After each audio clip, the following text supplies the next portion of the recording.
Hi mga Lods, kumusta? So ngayon, mag-unbox tayo ng X-Step na sapatos na nabili ko sa Shopee. I think original naman yata to kasi Shopee Mall naman yung nakalagay doon sa kanilang badge. So ito yung X-Step na kulay itim na may size na Euro 43. So ngayon, unbox natin. At kung bago ka lang sa channel ko, please don't forget to like, share, and subscribe. Maraming salamat po mga Lods.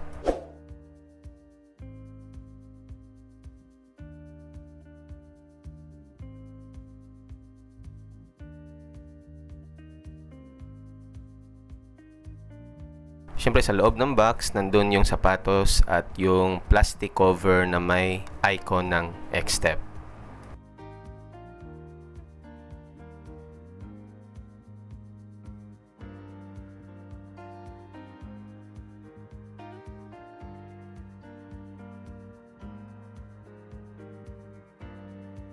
So yun nga, yung nabili natin na kulay ay kulay itim na may kulay puti na outsole.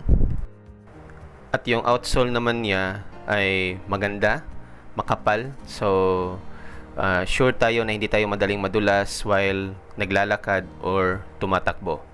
Based dun sa kanilang page or dun sa Shopee store na binilhan ko nito, this type of shoes is a running shoes. So, yun yung kinikonsider ko bakit ko to binili. Kasi nga, sa trabaho ko, palagi akong nakatayo at sometimes kailangan kong tumakbo para mas madali kong matapos yung aking trabaho. So, yun yung rason bakit ko to binili. At ang sapatos na ito ay mesh type. Or also, pwede natin i-consider na breathable. Yan. So, napakagaan ng sapatos nito. Parang wala kang suot. Yan.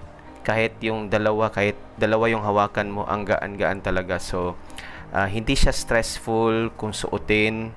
Hindi siya nakakadagdag ng bigat sa ating katawan. Kasi nga, magaan lang, mesh type, at breathable.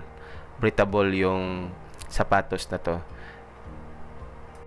Based doon naman sa looks, kahit simple lang, kahit napaka-basic ng itsura, parang hindi siya tinipid sa quality. Kahit mura ko lang to nabili sa Shopee. So, ganyan. Overall, maganda talaga. At I will put the link below kung gusto nyo umorder nito. Okay? So, later, papakita ko sa inyo kung ano yung itsura pag isusuot na natin. So dito ipapakita ko sa inyo kung ano pa yung mga component or ano pa yung mga parts o ano pa yung mga design na pwede natin makita sa ganitong sapatos. So bago kayo bumili, tignan niyo muna kung ano yung pwede natin i-expect sa ganitong klase na running shoes.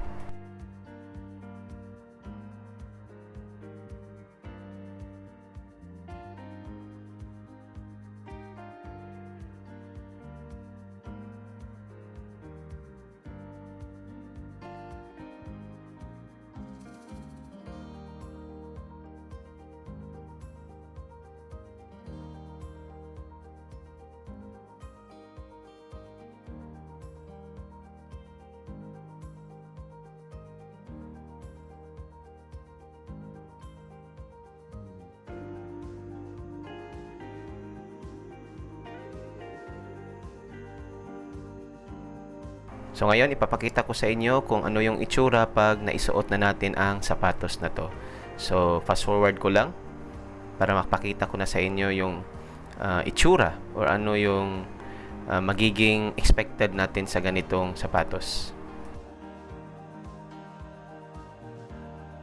So yun, naisuot na natin. So yan, napakagaan. So ganito yung itsura pag naisuot na natin.